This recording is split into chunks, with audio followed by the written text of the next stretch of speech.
Okay, but wait a minute. A customer asked me to deploy in their own account and not in mine. So we come to your aid. Let's see how we can deploy on your customer account.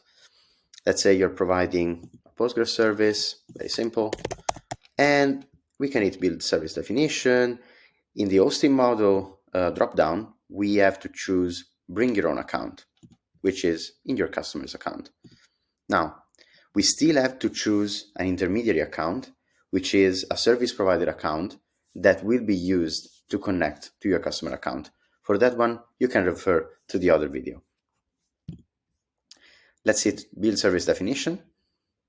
And once we can access the service, then you have, again, the account configuration instructions. This time you will have a different string to copy, and you will still need to run Terraform scripts, but in this case, not from the repository. You will just download some Terraform files. It's called terraformkit.tar. You have then to unzip it and just run it as you did with the repository.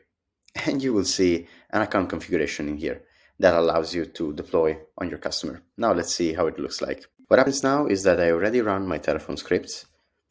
I can just create a cloud provider account instance by simply providing the AWS account ID. Here it is. Now let's wait a couple of seconds. And it's ready. Now let's navigate back to our resources, create a Postgres instance, choose the cloud provider, choose my preferred region, and the cloud provider account ID that I previously connected.